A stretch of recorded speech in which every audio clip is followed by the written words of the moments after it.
Fala pessoal, tudo bom?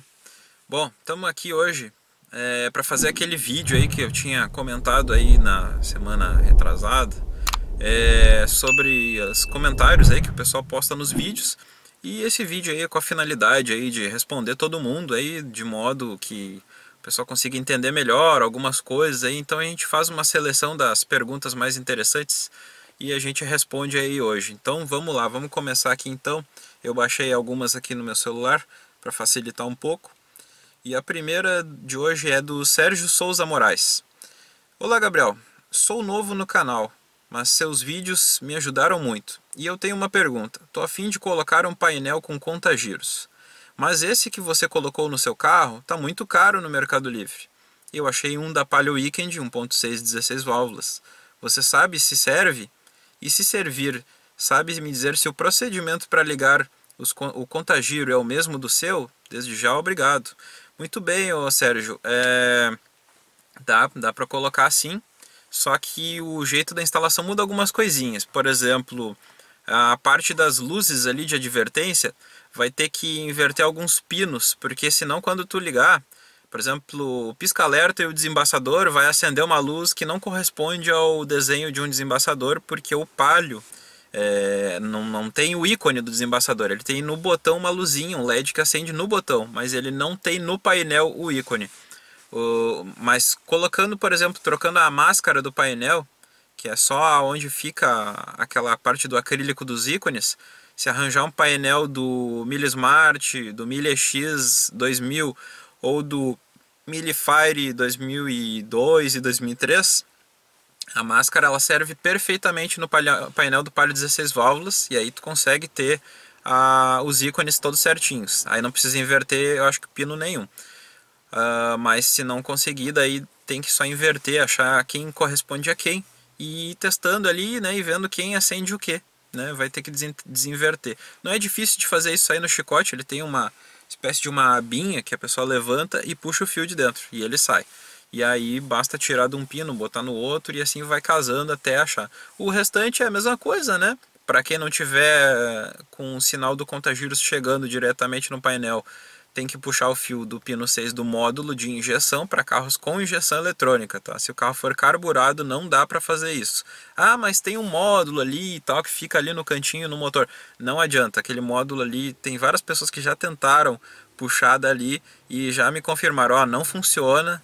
Já olhei aqui, não dá, né? E aí teria que fazer o que? Se o carro é carburado, puxar dos negativos da bobina, que são duas, e ainda por cima botar um conversor de pulsos para poder puxar a leitura correta. Se ligar direto, ele vai ficar todo maluco. A pessoa, em vez de acelerar ele marcar assim, ele vai ficar oscilando. A pessoa acelera e o ponteiro fica bem maluco. Então vai marcar tudo errado, não presta a fazer. Então, eu acho que é mais ou menos isso aí, tentando responder a pergunta aí do Sérgio. A próxima pergunta que nós temos aqui é do Claudinei Matos. Tenho em vista um Uno igual a esse, porém está com 330 mil quilômetros rodados. É problema grande ou dá para arriscar? Quanto se gasta hoje em dia para fazer um motor de um Uno? É uma pergunta até interessante, porque assim, ó, a pessoa que vai comprar um carro usado hoje em dia, o ideal é que ela pegue um carro não tão rodado, né? E muitas vezes há carros aí que tem quilometragem alta, mas está extremamente bem cuidado porque o dono fazia toda a manutenção, trocava o óleo e tudo mais. Mesmo assim é uma quilometragem alta, né? Esses motores aí, Fiasa, Sevel, Fire, eles aguentam bem a quilometragem desde que bem cuidados, né? Eles chegam aí até seus 400, 500 mil quilômetros rodados, tranquilamente. Mas como é que a gente vai ter certeza que o dono fez as manutenções, né? Não dá para saber o real estado desse motor. Então, eu pelo menos acho meio arriscado pegar um carro com 330 mil quilômetros rodados. Ainda mais visto que tem muita opção de Uno à venda no mercado aí, talvez até com um pouco menos de quilometragem, né? Então, eu acho um pouco arriscado. Eu tentaria procurar outra opção ali, achar um pouco mais menos rodado. E também respondendo a segunda pergunta, né, sobre valores de retífica para reformar o motor inteiro do carro, o pessoal costuma aí comentar, quem já fez aí, que gira em torno de 3 a 4 mil reais aí para fazer uma reforma geral, né, troca tudo, pistão, anel, todo o kit ali do motor, né, faz a retífica de cilindro, bronzeamento, brunimento, tudo que é tipo de coisa, né? A retífica completa dele é o que gira em torno disso aí, levando em consideração que boa parte desses carros aí o preço varia de 3 mil até uns 10 mil, né? Nesses carros mais antigos, então é uma coisa de se pensar, né? Então acaba saindo quase o valor do carro muitas vezes, né? Isso aí vale também para pintura desses carros. Se o carro tiver muito degradado de pintura, a pessoa vai gastar mais de 2 mil para pintar, né? Para fazer uma pintura decente. Então, carros com pintura em dia dá para valorizar um pouquinho, porque fazer a pintura de um carro é uma coisa cara. Carro com pneu gasto também é uma coisa que desvaloriza muito, porque pneu é caro também. Então, são itens aí interessantes de se verificar antes de fazer a aquisição de um carro usado, né? Isso vale para qualquer carro. O próximo comentário que nós temos aqui é da Juju Mari, e ela pergunta: pessoal, estou sofrendo com a lanterna traseira do meu Uno. Está entrando água por ela e a água está indo para dentro do porta-malas. A borracha de vedação dela está ressecada. Tem como trocar essa borracha ou eu colocar silicone em volta? Consigo salvar? Existe algum produto no mercado que eu possa usar para melhorar a vedação da lanterna traseira?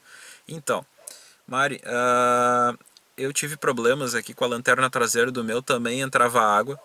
E eu resolvi da seguinte forma: eu soltei a lanterna, limpei toda a região ali, limpei tudo, tinha um acúmulo muito grande de um limo com resto de folha de árvore, tudo que é tipo de sujeira. E depois de fazer bem essa limpeza, eu limpei a lanterna, limpei o EVA de vedação que tem em volta do conector da lanterna, que é por onde geralmente entra a água. E eu apertei melhor a lanterna contra a carroceria, né? Dei um apertinho. O que acontece?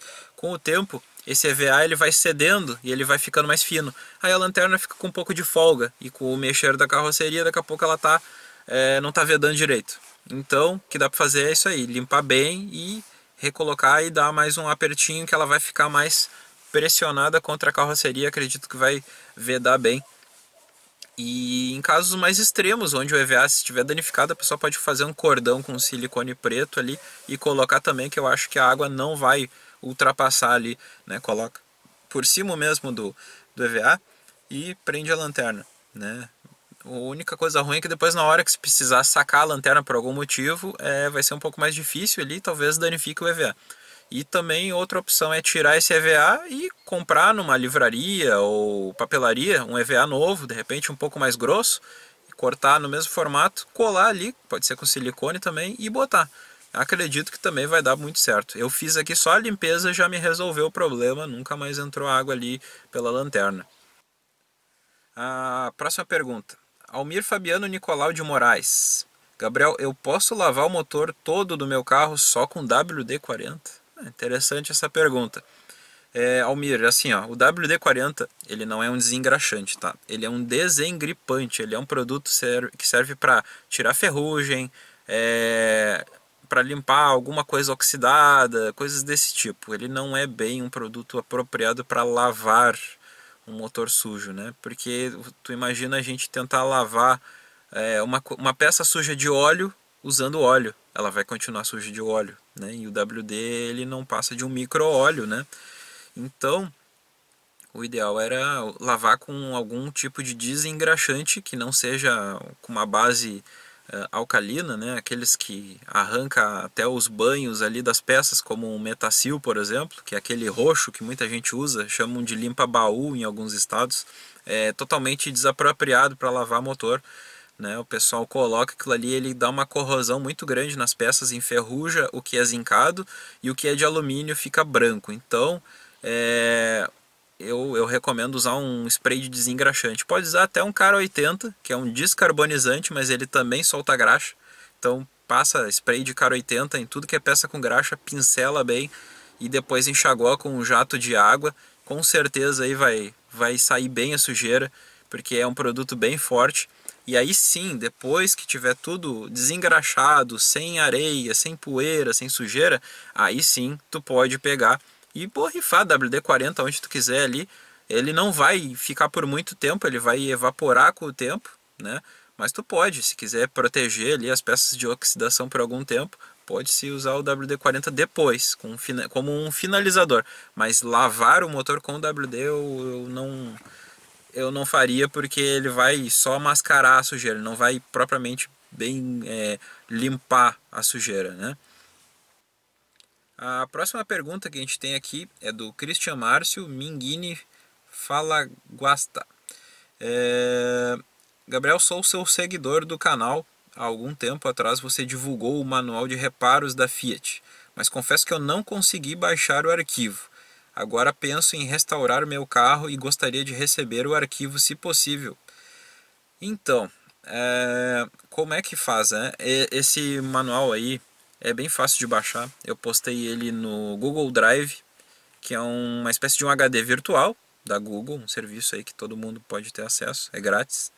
E os documentos estão todos em PDF e a gente acessa ali o Google Drive e basta baixar eles. Então a gente vai demonstrar aí como é que faz para baixar e vai ver que é bem simples. Para a gente realizar o download, basta a gente vir aqui no vídeo dos manuais de proprietário. Nós vamos descer a página e apertar no botão Mostrar Mais.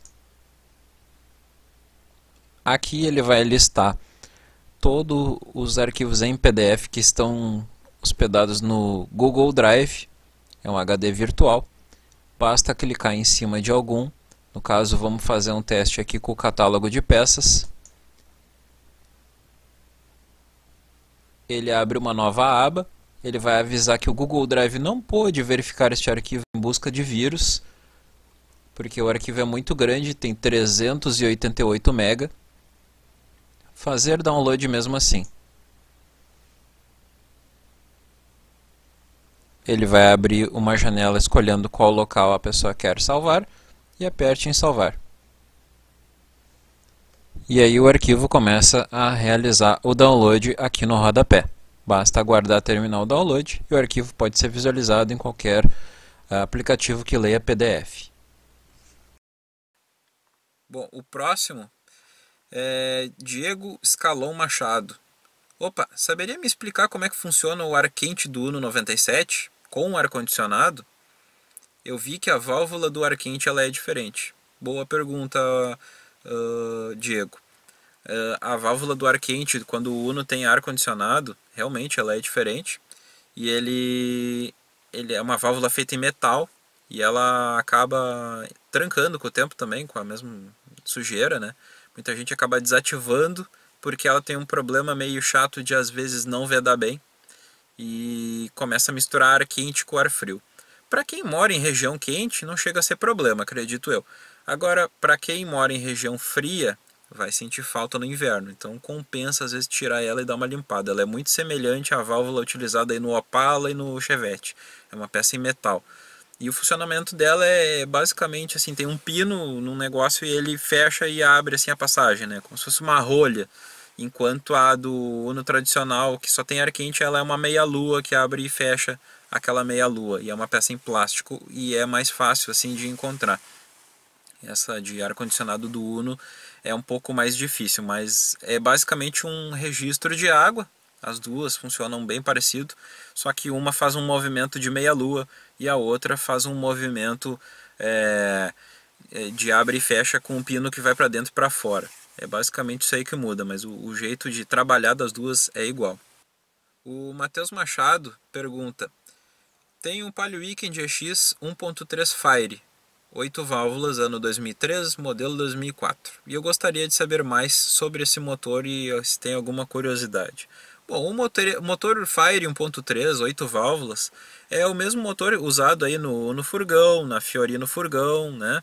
É um motor bem simples, não tem nada de mistério nele, basicamente ele é igual a 1.0, diferença aí que tem uma cilindrada maior e consequentemente mais potência e também um pouco mais de torque, né? Visto que era usado aí na Fiorino, que é um carro para carregar peso, então ele é um motor aí que vai bem aí no Palio Weekend, né? Então é um carro mais pesado, né? Então é bom que o Palio Weekend não seja 1.0. A Fiat cometeu o grande erro aí de lançar algumas versões da Palio Weekend com motor 1.0 aí no início dos anos 2000 para competir com a Paraty 1.0 e demais carros. Até EcoSport 1.0 a gente chegou a ter, né? Foi uma época aí que todo mundo queria botar motor 1.0 em todos os carros. Só que eram motores fracos na época, não tinha essa tecnologia de turbo e coisa e tal. Então foi uma grande furada. E os que são de 1.3 para cima já é bem melhor do que 1.0, né? Então esse motor aí, o 8 válvulas não tem mistério nenhum.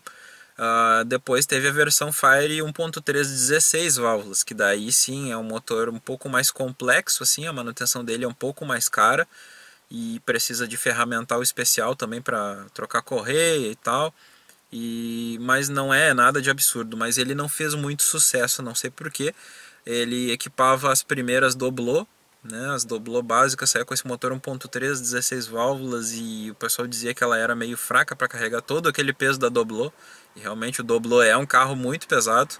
Eu já andei na Doblô com motor GM 1.8 das últimas ali e ainda assim a gente sente que o carro ele é amarradão para andar, né? Então imagina com motor 1.3 16 válvulas. Mas esse motor 16 válvulas de repente era interessante de a pessoa fazer um swap, colocar em um Uno, que é um carrinho leve, provavelmente daria um resultado interessante. O Humberto Paiva pergunta: boa, me responde, por que que o teu Uno tem 4 fios a mais ligados no borne da bateria? Essa aí é engraçada. Não, é o seguinte, aquilo ali foi preguiça minha de remover os fios a mais que estão ali, tá? Eu tenho que tirar aquilo ali, tem fios ali que já estão obsoletos. Ó, sobre os cabos aqui então, ó, esse aqui, ó, esse menorzinho aqui é do módulo de som. Esses aqui são os cabos originais aí que eu vou remover. E esses dois aqui são os novos que eu coloquei aqui que vão ficar permanentes. Então esses dois cabos saem, vão ficar só esses três. Respondendo aí a pergunta. Quando eu fiz os reforços de cabo do alternador e da bateria até a entrada positiva do carro, eu esqueci de tirar os originais, eles estão lá, por isso que tem uns fios a mais ali. É para sair 2 fios daqueles ali. Então vão ficar só 3. O Celso BR, essas rodas me perturbam bastante, porque de um lado é de um jeito e de outro ela é de outro ao contrário. Eu realmente nunca parei para pensar nesse detalhe. Vamos dar uma olhada aqui se as rodas realmente são de um jeito de um lado ou de outro, porque quando a gente inverte o lado da roda, né, porque não tem como não inverter, provavelmente o desenho, né, que parece uma setinha, ele vai apontar para um lado e consequentemente o outro vai apontar para o outro. No lado esquerdo, as setinhas aqui do desenho da roda, elas estão apontando, né? Imaginamos que aqui seja uma ponta, né?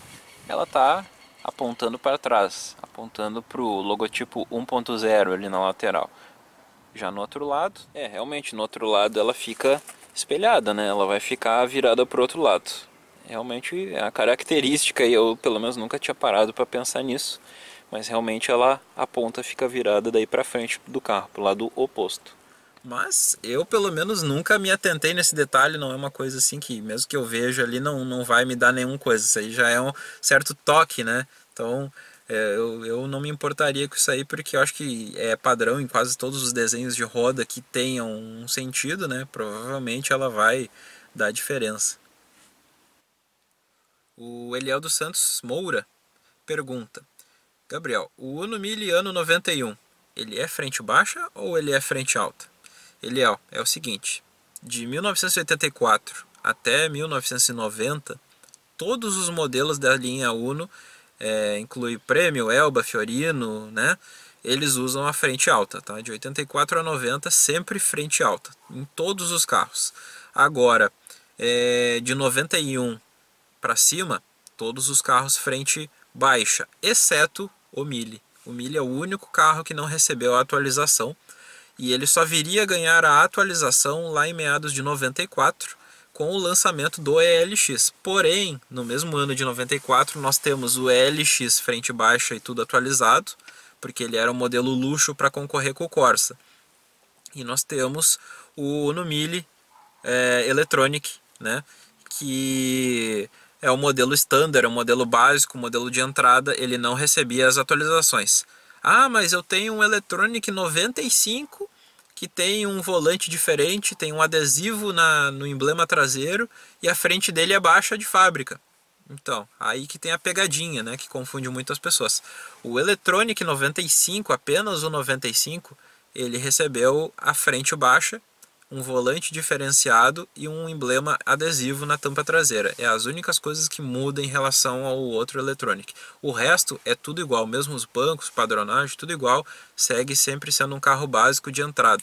E o LX era um carro voltado a luxo para concorrer com o Corsa, que era novidade na época, então eles tinham que fazer um carro completo para concorrer com uma novidade tão grande quanto o Corsa, né? O Corsa revolucionou ali o mercado e eles tiveram que correr da noite para o dia e transformar um carro de entrada num carro luxo. E completaram o carro e para isso eles, não, vamos atualizar também a frente, né? Para ele ficar parecendo o resto dos modelos luxo ali da linha Uno. E posteriormente essa frente aí, conhecida como frente baixa, ela só foi sair de linha em meados de 2003 para 2004, quando lançou aí a nova frente do Uno, que foi a última reestilização, que eles chamam de Pitbull aqui no Brasil, não sei por que esse nome engraçado, mas foi a última frente que o Uno teve. Então, basicamente isso aí, resumindo aí a trajetória. Próxima pergunta aqui é do Vandécio Venâncio.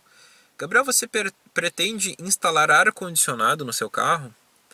Então, muita gente me pergunta, né, se eu não gostaria de instalar ar-condicionado no meu carro. Eu não vou instalar por vários motivos. Primeiro, o custo-benefício. Tá? O carro já é 1.0, ele já não tem muita força, né? E com o ar-condicionado acredito que ele já vai ficar mais fraco ainda. Aqui no sul, onde eu moro, são 4 meses aí que faz calor forte a ponto de ter que usar ar-condicionado. O restante são dias agradáveis que dá para andar de janela aberta bem tranquilamente. E quando não é isso, é frio de rachar. Então é muito útil a gente ter um ar quente no carro, mas o ar-condicionado não é tão utilizado assim como em outros estados que são mais quentes. Outro motivo que eu também não queria mexer é porque é muito complexo para se instalar ar-condicionado em um carro que nunca teve ar-condicionado. A pessoa teria que catar num desmanche um kit original, porque os kits paralelos o pessoal diz que não é bom, eles não gelam tão bem.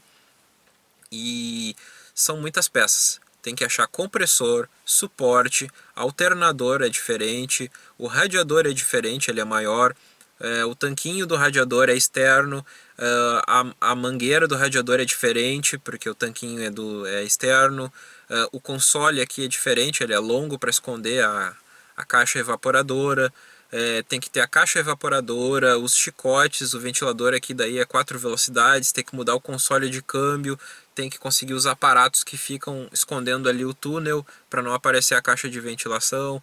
É bastante peça, né? E fora a mão de obra do instalador, que tem que dar sorte do cara ainda ser bom, porque se o cara for ruim, não vai ficar tão bom assim a instalação. Conheço pessoas que fizeram e que ficou muito bom, mas também conheço pessoas que fizeram e que disseram, bah, me arrependi amargamente, gastei quase 5 mil reais, 4 mil e alguma coisa, né? 2 do kit e mais o restante entre peças, porque como a gente está tirando esse kit de um carro usado, do desmanche, tudo que é de borracha ali, pode ter certeza, a maioria das peças se desmancha, porque já está muito degradado, é antigo, o cara ainda vai ter que ter o trabalho de limpar toda essa tubulação, limpar o compressor, tirar as limalhas, fazer uma limpeza geral em tudo, depois botar óleo lubrificante novo ali, né, óleo de refrigeração e mais o gás, e ainda dá sorte de a evaporadora e a condensadora não estarem furadas e vazar o gás, né? Então é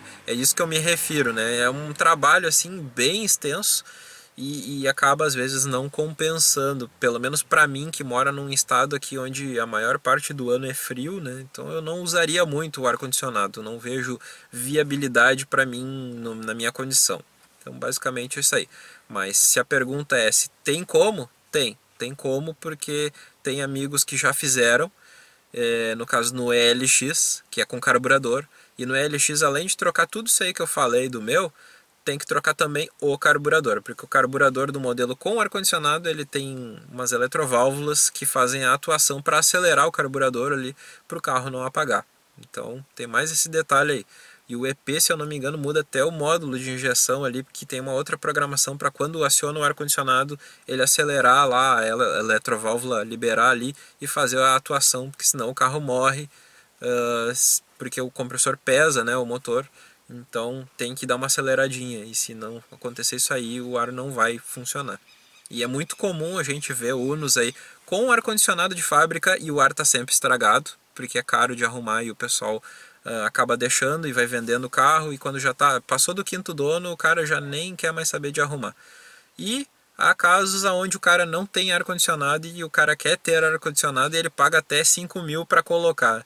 Né? Às vezes eu acho que é mais fácil trocar o carro por um que tenha já o ar de fábrica e se tiver com defeito consertar ali, porque já é meio caminho andado. Né? É mais fácil do que instalar todo o kit de novo. Então essa é a minha visão aí quanto ao kit ar no Uno. Né? E para quem tem o ar e está funcionando, né?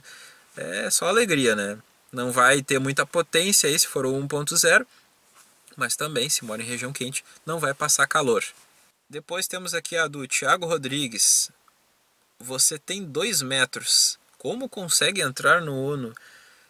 Thiago, o Uno não é tão apertado assim quanto parece, tá? Eu fico bem folgado, na verdade, dentro dele. O banco tá ajustado aqui pra mim, eu tenho 1,82 m.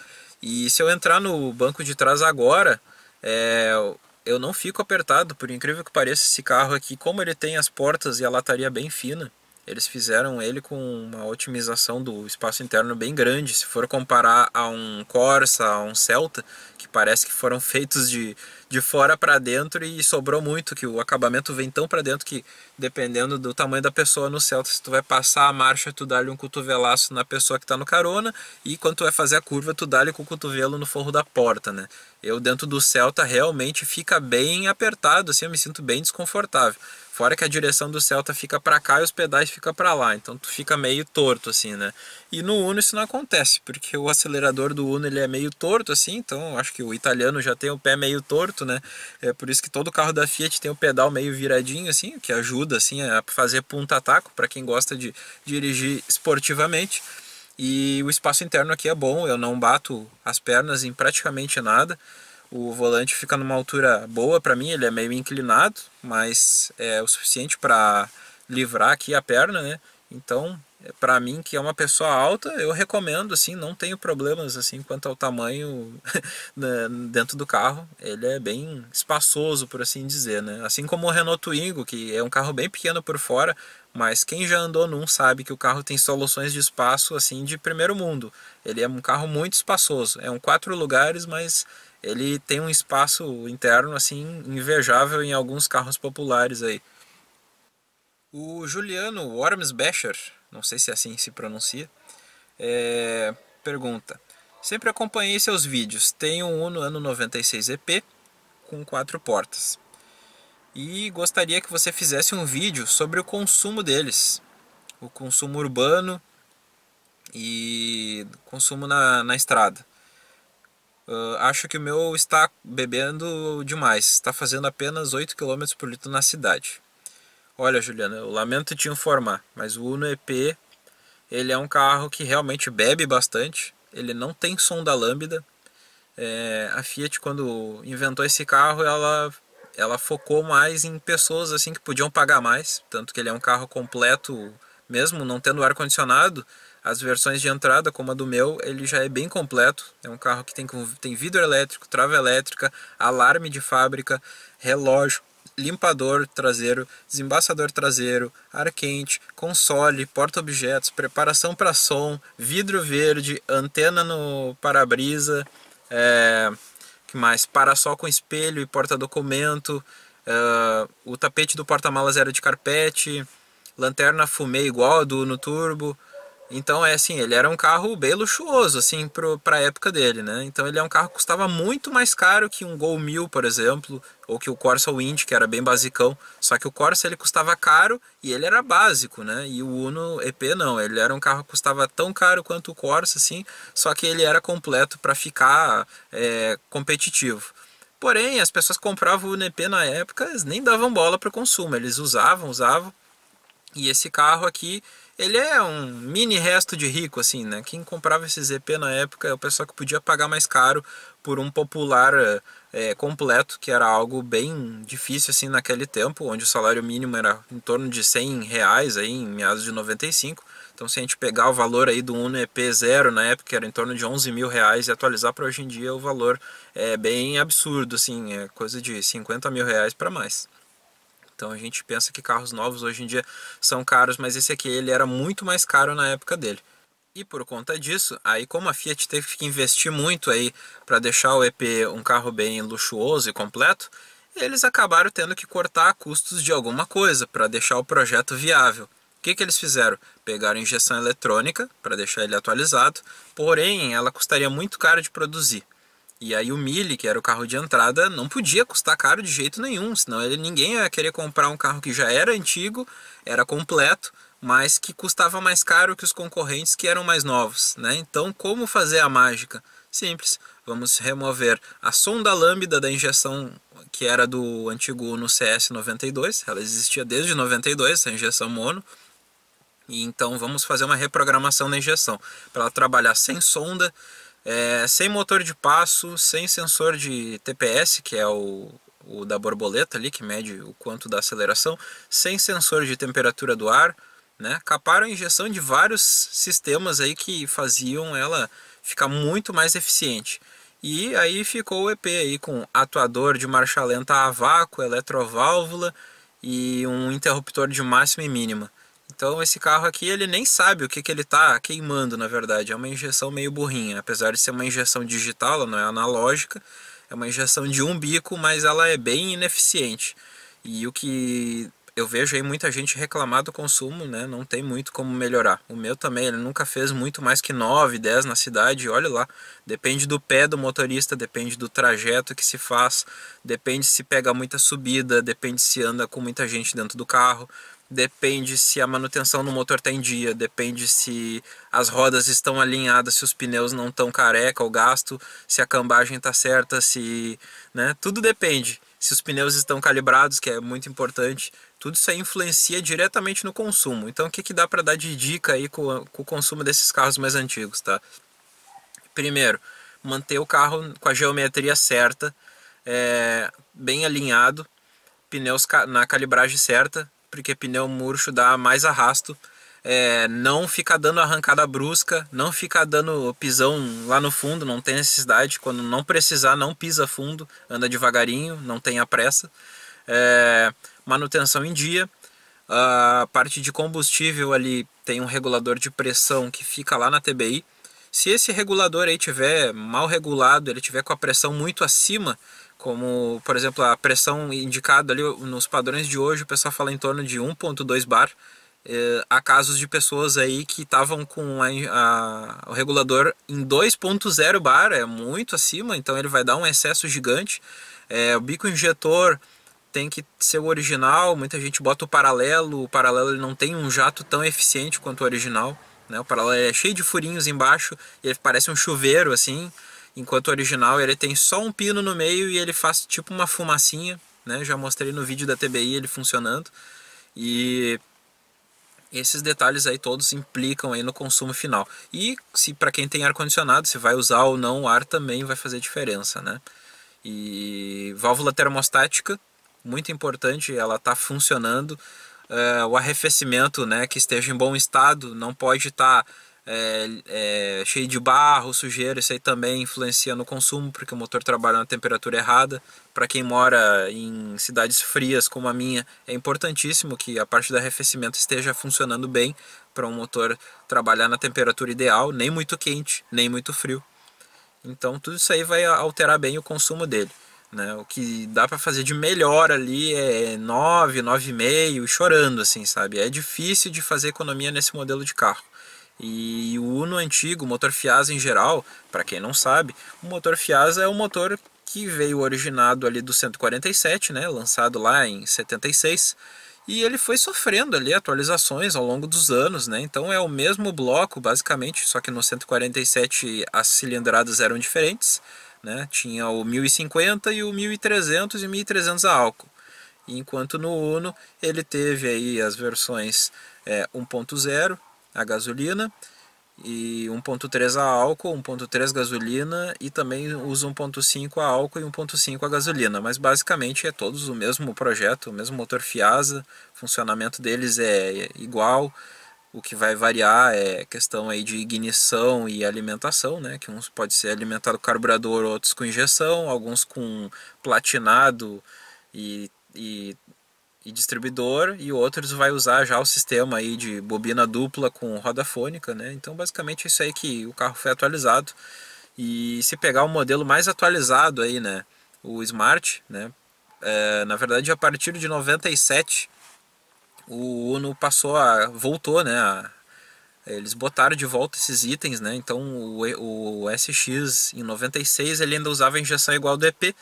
E aí no SX de 97 para cima começou a vir a injeção já com aqueles itens que foram removidos no EP. E ele passou a ficar um pouco melhor aí de economia.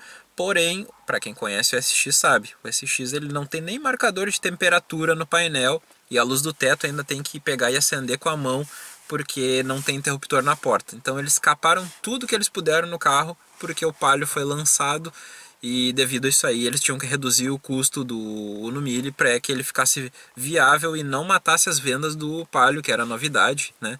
E o Palio, a ideia era que o Uno saísse de linha ali em meados de 97, e acabou não vingando porque a Fiat continuou vendendo ele, e ele vendia que nem água, ele era muito barato, ele era a primeira opção assim de muita gente que tinha empresa, os caras compravam esse carro aí para trabalhar, que ele era muito acessível, a manutenção barata, e ele continuou sendo um sucesso apesar do Palio ter sido lançado. Então esses carros aí, para ficarem competitivos, o Mille tinha que ser reposicionado uma categoria abaixo, e o Palio, que não era muito melhor, né? Não era muito mais equipado nas versões básicas, alguns não tinha nem cinzeiro, para ter uma ideia. No modelo ED, por exemplo, não podia vir até sem tampa do porta-luvas. Esses carros aí, eles eram bem básicos aí, mas o Uno ainda era muito mais barato. Então foi o que fez a longevidade do Uno, foi justamente ter sido capado e ser um carro de entrada da marca aí, ser bem barato aí, né? E tudo que tinha de luxo do EP foi tirado ali no SX. Então basicamente isso aí, assim, para, né, ver que o assunto vai longe, né? Começa em economia de combustível e vai até em capar itens do carro aí para mudar a questão do preço final, né? E o Lucas Lima Vieira, além dos pneus, como você comentou, quais as manutenções e upgrades que você tem intenção de realizar no seu Uno EP? Bom, Lucas, a última coisa aí que eu poderia fazer aqui, que dava para fazer de upgrade e que eu não consegui fazer por conta de que é raro de achar, é colocar os cintos traseiros de 3 pontos lá atrás. Só que para isso eu preciso achar um Uno 1.6R MPI. Ah, mas não pode ser o R normal? Bom, o RMPI ele tem o cinto traseiro retrátil na cor preta. Os demais Rs que tem cinto retrátil, assim como no turbo, o cinto é vermelho, então não me serve. Eu preciso conseguir os 2 suportes do tampão que tem a janelinha para passar o cinto, para não cortar os meus. Eu não quero fazer gambiarra, eu quero botar a peça certa e que eles estejam em bom estado. Até hoje, os que eu achei estavam muito judiados, estavam destruídos. Era carro que o cara botou tampão com som e ele quebrou. Infelizmente eu não consegui achar essa peça até hoje. Então, devido a isso, a gente acabou não instalando aí esses upgrades. Mas a última coisa que eu gostaria de mexer, assim, porque eu já coloquei praticamente tudo que dava, é os cintos traseiros retráteis. Algumas pessoas me deram a ideia de repente conseguir os cintos traseiros do Fiat Tipo, mas aí ainda me falta o suporte do tampão com o passador da fita do cinto, né? A janelinha ali, a tampinha da janelinha eu consegui usar do Fiat Tipo, mas preciso do suporte do tampão, que seja o de Uno mesmo, né? Ou que eu achasse um para poder tirar uma base e de repente fazer um recorte com uma micro retífica. Ainda estou pensando na possibilidade devido à raridade. Então, pessoal, basicamente é isso aí. Eu espero ter conseguido responder todo mundo. Desculpem se o vídeo ficou um pouco mais longo, mas é que o assunto vai longe, né? São muitas perguntas e a gente tenta responder todas na medida do possível. E postem aí nos comentários mais perguntas para a gente responder no próximo vídeo. Então se cuidem aí, um abraço para todo mundo e a gente volta no próximo vídeo.